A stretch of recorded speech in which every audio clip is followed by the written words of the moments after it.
Young man, I tell you something. I'm gonna let this young man tell you all about him, man. Before I go forward, let me say good afternoon to my guy, my friends down there at ProTech. Andre, how you doing, man? I'm gonna check you right after the show. Not to worry, I got you covered. I don't like say I'm turning up and I ain't turning up, so I'll be there, son. To my friends at Bunny Supermarket, good afternoon. Get out a little plug, you know, Uncle Bunny. That's now we can run into you with a little letter there. Don't worry. Press your chest. Then my ears telling me I'm the best. When I drop the swap on you, you feel so blessed. No 1 minute man, that I no contest. Better know that you will run with me. I'll put it on you. Don't chat too much. Put in the work and watch how we make time flow. Advantage taker. Make up for love up you good. Make up for baby pressure, boy. You better not take this for joke. No. Advantage taker. Make up for love up you good. Make up for baby pressure, boy. Your stamina, I feel be good. Oh. Take control.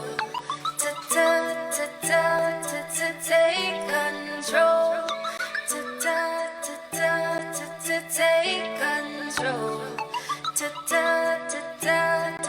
Take control. Advantage taker. Make up for love up you good. Make up for baby pressure, boy. You better not take this for joke. No. Advantage taker. Make up for love up you good. Make up for baby pressure, boy. Your stamina, I feel be good. The voice of charisma hitting you hard on the station that belongs to us, Mad 97.5. You're in tune with the Frontline show. And this is the point where we enter our Trailblazers segment, Frontline Trailblazers. And this afternoon, I've got a young man who is very versed in software. He's a software developer and a system engineer with over 10 years experience. We're going to say good afternoon to Aggrey. Mr. Marsh, how you doing? I'm good. All right, let me get you right. Go again. Yeah, man. Good afternoon. Go again. Good afternoon. Go again. Good afternoon. Oh, boy.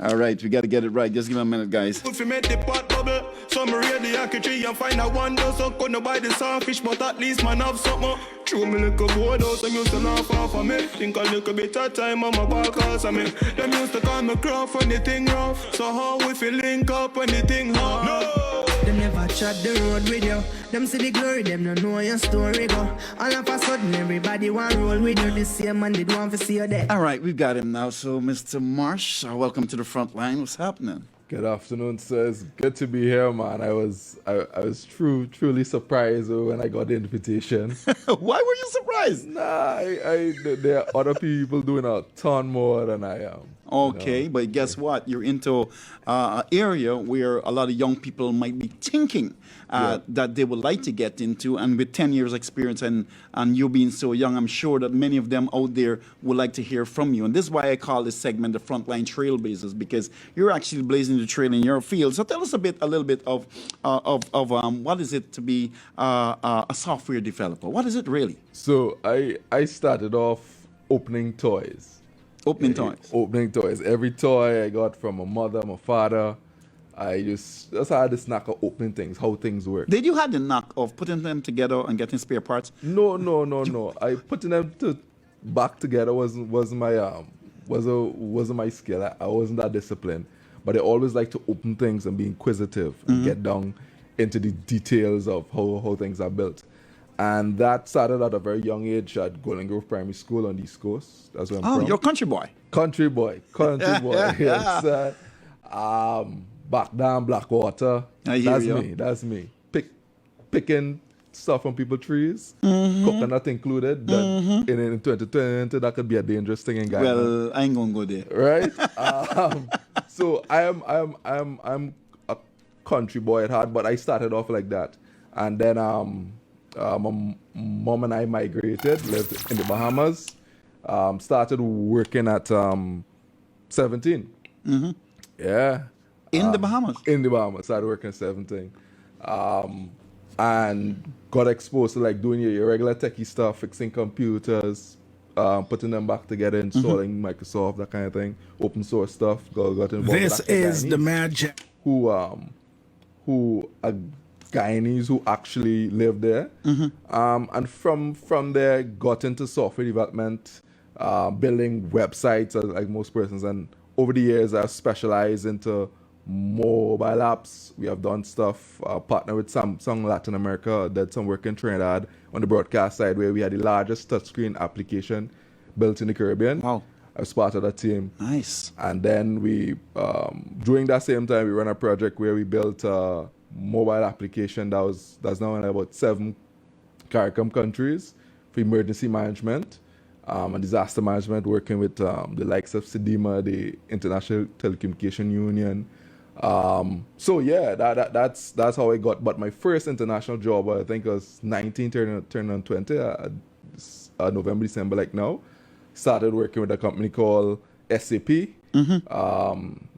and they were bought by SAP bought Sybase. It's a German company, a big software engineering company. Got an opportunity in Trinidad, and yeah, now I'm the Google developer lead for Guyana. Wow, congrats. So it's not all easy, but I have this thing where I generally believe in like taking a risk. What motivated you? What motivates me is that I am a Christian. Yeah. So I really believe what I read in the Bible, you know, that if those who are given talents have a responsibility not to dig and bury them in the ground, but to multiply them. And that leads my passion into helping people and passing on skills and ideas. And if you check my track record, everywhere I've worked, everywhere I've volunteered, I do a lot of volunteering work. I will always find 1 or 2 people in the organization, teach them 1 or 2 skills, and then remove yourself. Because in life, if you get up a position, Chaupo, as you more than a lot of people know, right? You look at your history, you're here today, you're gone tomorrow. If you don't allow someone else coming behind you, a position, some education, I mean your style and how you're so good at what you do, when they put another person to talk about T20 cricket, I mean, I was hoping you didn't go there. No, facts are facts. People's like, nah, we want Chow Pao back. Whether or not they like you is irrelevant. They know that once Chow Pao, there is a particular thing, right? So if you want to be like a Chow Pao, say, man, listen, come teach me a thing or two about this, how to flow, how to look up stats on the game, that kind of thing that you would bring to the game that most people wouldn't talk about, you know, because we listen to cricket in India, listen to cricket all over the world. You bring that Caribbean feel. Even people outside of Guyana calling for you. You understand? So, yeah, that really motivates me, leaving some level of knowledge and skill with those around me. You've been asked to sit on panels presented by the Economic Commission for Latin America and the Caribbean. Right. What was that like? Okay, so ECLAC, UN ECLAC, regional headquarters in Port of Spain, of course, they had a consultation out for marrying technology and disaster management. Oh. And they asked myself, my colleague, a guy from Trinidad called Sheldon Padmore, a St. Lucian called Kurt Gard, and a few others in and around the Caribbean. Because they wanted to put technology and disaster management together, how technology can help disaster management. This happened because of the hurricanes. And funny thing enough, they actually referenced the flood in Guyana, the 205 flood, and the all the different erosion issues that we have here. Yeah, that was all part of the smiling consultation. because I'm thinking, I heard about the Humanitarian Assistance Disaster Relief Project, which is a special thing. Right. And I wonder if it's because of the 2005 flood, because I don't see any disasters happening here, Right. and why we need to have a humanitarian assistance Right. disaster relief to the magnitude of Right. what they're speaking about. I don't Right. think a lot of people know about it, but But that's the thing. We were brought in to bring the different minds, different perspectives. We didn't all agree, but we came to consensus. on how we can use technology to help disaster management in the region. And it's an economic development board. So if you look at the report, you'll see some things I quote, like all the cell towers in any given CARICOM state must have backup power. It would be good if all of them have solar, or wind based on where you are. And I'll give a prime example. So Google parent company's name is Alphabet, right? And we have a project called Project Loom, where when Dominica was cut off from the world, imagine we live in a CARICOM community, and one of our member states, because of a passage of a hurricane, got cut off from the world. No WhatsApp, no Facebook, no Twitter, no Instagram. I mean, it was astonishing. Immediately, we sent in some balloons. At the time, I think it was in Mexico or in Brazil. Over the country, will start providing some Wi-Fi, limited speed, and eventually until they fix the fire between Dominica and I can't remember the neighboring island, and they got them back up and running. So before that, I actually presented on a similar solution on alternative ways of communication and power, and backup power for all forms of communication. And that was like 2 years before the hurricane. When the hurricane happened, the head of disaster management there WhatsApped me and said, listen to me, Mr. Marshall, you still have this number? I said, yes. And he started writing down. I say, you see, if we had listened to persons within the region on things that we should do across the region, from Suriname in the south to the Bahamas in the north where I used to live, we would be a better people. You don't have to call somebody from Afghanistan, Africa, or wherever to come and tell you, because there are people in the region who have a brain and who think and who are educated, So yeah, that's what that was. It was very good. The report is out.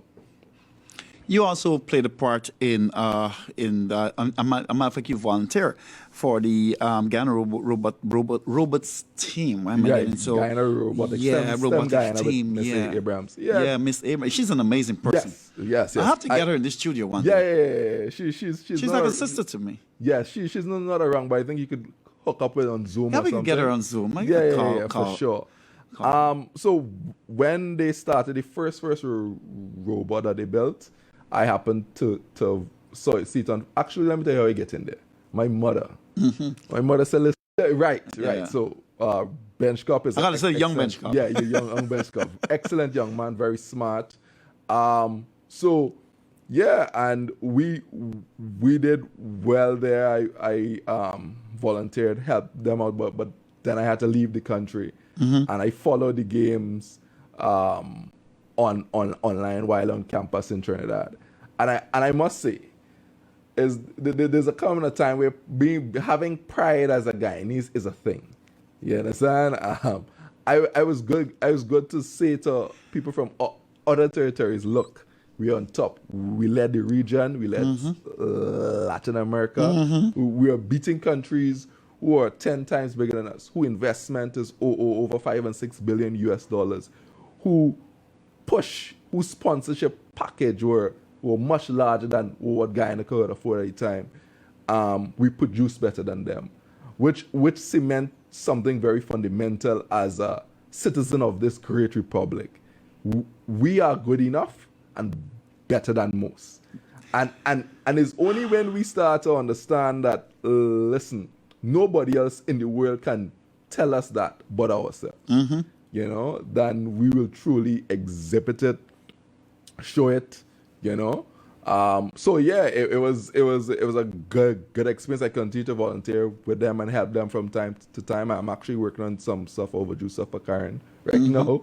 So helping this next generation, as I said earlier, if you are in a space and you don't do two things, create the space for the next one coming behind you, leave a skill or two to help them to maintain the bar that is set, and allow the next person who come in after you to raise the bar that you have set. That's how we get something called, a big word people use, continuity. So that after I leave, there are 2 or 3 other young men that Chow Pow would have trained, 2 or 3 other young men who have come up through the ranks and could fill the position. And just ask them to do one thing. Give it to them freely and ask them to do one thing. When you leave, in part, they're scaling at least 2 people. You know, don't bring no $20,000, but just impart it in 2 people. And It's always good to do that, man. I've worked with some people and they're doing okay today. yes, I've helped out a lot of guys. It's not a big thing, you know. It's there, but Yeah. you're right what you're saying, because if you don't open the door and then you don't show people how to open the door, they will not know how Right, to so- open the door so- for themselves. couple years down the road, when you're not around, what happens? That's it, you know. You understand? We ain't have no good person who could comment properly on T20 cricket. You know, Well, we they're have no working good on them. broadcaster. They're going to have, because I've retired now from that. but you see, if you didn't invest in them, like put them on, say, look, Yeah. give some correction, some advice or whatever to maintain that standard. And what was easily important too, if you help them maintain the standard across the region, people look at us and say, okay, after Chow Pao era, there's this person, that person, they coming up and they come very good, and people recommend them. Okay, we continue to put out good people. Yeah, it happens, because I remember touring, if I could just take up some of your time, touring my first tour to Trinidad for comedy was for the Alternative Comedy Festival. We did 9 shows, and I was a hit from the first time. Yes. And the guys were telling me, Chopo, you're the best in Guyana. I'm like, no. I said, you gotta be best, because we never hear about nobody else. I was like, no, they got a boy named Jumbie. Jumbie's the best comedian in Guyana. Oh, Right. well, after they saw me, they wanted to see what Jumbie have to offer. So Right. now, I think I traveled a year or 2 before Jumbie them start getting booked. Now Jumbie gets booked. Michael Ignatius gets booked. Chris Gopal gets booked. Nice. You know, so it Yes, opened the yes. doors. And Yes, so I can yes. definitely identify with what you're saying. Yeah. Where did you get your training? So, in the Bahamas, I was actually trained by a Guyanese. A guy named Guyanese again, boy. Yeah. Wow. We bad like that. Yeah, all over. We bad like that. Yeah, his name is Mr. Nichols. I started training as a house because we lived across the street from each other in a place called Monastery Park. And that was how I started. And then I went to high school, and then from high school, I think I came to Trinidad. I got this opportunity with this German company. Came into the region. I was looking for someone to help them across the region. At 19 years old, a guy said, Aggrey, man, I think you could do it. Aggrey is definitely a trailblazer, boy. I ain't gonna lie. So I said, all right, I'll do it. And knowing me, I was like, okay, I'll see. And that was my first big break. It was with that German software company that's now, you see them all over Wall Street, SAP. And I've worked, being in the region, I was the direct lead for the team in Bangalore, who were doing the development. So there was a regional lead dealing with my engineering lead in Germany, and the person who actually doing the work in India. But eventually, and this is why we have to put ourselves as priority, because nobody else would. I said, listen, what the guys are doing in India, we have some guys in the region who can help out. Let's find a way to start sharing code, sharing notes. And over time, the wisdom that you get in India and the experience from the German engineers was transferred to some of the members of our team in the region, which, as I told you, made up people from different countries. You were also enrolled as a computer engineering student at the University of Trinidad and Tobago. Right, You keep so pressing on. My thing is, now we know all this about what you do. Right. What is your take on where Guyana stands in? You know the question me coming though, right? You know the question was coming. Why are you doing this? Why are you doing this stuff? But like why? Because I love you, man. Oh no! You're my brother this for is- life. If this is love, oh shucks, buddy. Oh buddy, why are you gonna do me this? Listen, That is how, because you're there, you've been around, you're a young man, you understand technology. This is where you're at. You've been on boards. You've been. Come on, you need to talk to the brothers and sisters out there. oh Lord, listen. I have some very strong views. But I understand that a guy checked me once, right? He really pulled me up. He say, I agree that's a good idea, but guy ain't ready further. And this person holds authority. Yeah. Yeah, I see you were getting ready for them. 'Cause No. The person checked me, and the thing is someone who I assume will be more familiar with what's going on locally, who lives a lot here in Guyana. I would come months on end and leave, months on end and leave. But I said, okay. I took the pushback, you know, and then less than 2 months after I made this, but this was talking about cryptocurrency and whatever. Some guys came from, I think, Trinidad. I think I saw that on Facebook. Yeah, and brought that in. And I had to put out a public statement. I said, listen, after we did what we did in the country, you're going to just come in and ride. But it's amazing that we will listen to someone who's not Guyanese quicker. Anyhow, so let me come back to your substantive question. Where do I see us? I see our country as growing very fast. I was recently asked to to work on a project with the IDB and Nexus Hub, where we are literally training Guyanese, bringing international companies to bring them to employ Guyanese and contract them with Guyanese companies. So any ICT company in the country, we will train them based on the spec from, let's say, whether it's Tesla or it's Google or Sybase or whoever the case is, and then say, okay, company X, here's these 5 persons, we are putting them to your company, Google or Facebook or whoever, sign with this personal contract, and pay them. So you have local companies delivering high quality jobs. It's not like what you'll do with your call funds and these guys now, but it's higher skill job. So there's a 3 to 5 to 6 months kind of training period, then we assign you. So that's one level on the training.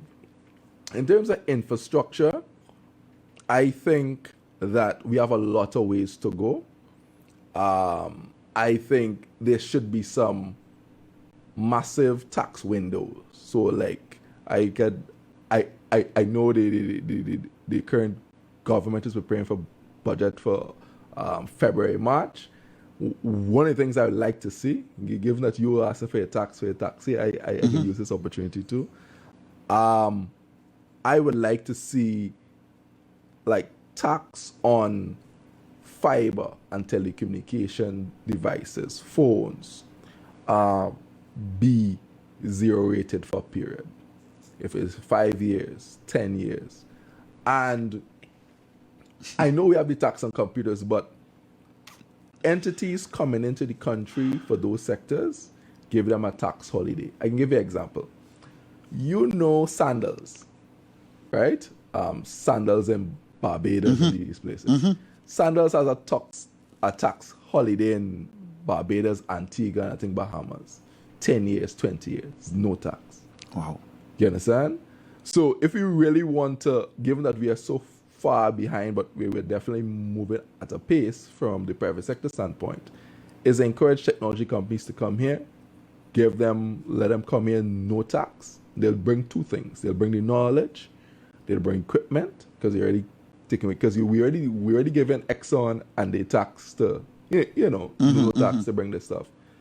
You will see a few companies take up that opportunity and move to Guyana, because I can tell you straight now, technology companies are moving from San Francisco to Texas because for executive they're like zero tax. Oh, you understand? So that is where I see at a higher level some fundamental things that we can do for the technology sector to help local companies here. Great. We are actually running out of time, and there's so much money. You as you talk, my head is running, and I flashing back on all these things that you post, and then I'm trying to match it with what I know. I do a lot of things on Facebook. I read a lot. I'm a crazy guy on that. And together, there's so many more things that I would like to ask you. But what I'm going to do now, seeing that we're on the frontline trailblazer, there's a young guy listening to you right now, who might be saying, should I not? Should I not? Tell him why he should be involved in technology. Listen, I don't think I have to make that point too vehemently. Just look around you. Just look. Like nothing in this world is going to be functioning in the future without technology. Like absolutely nothing.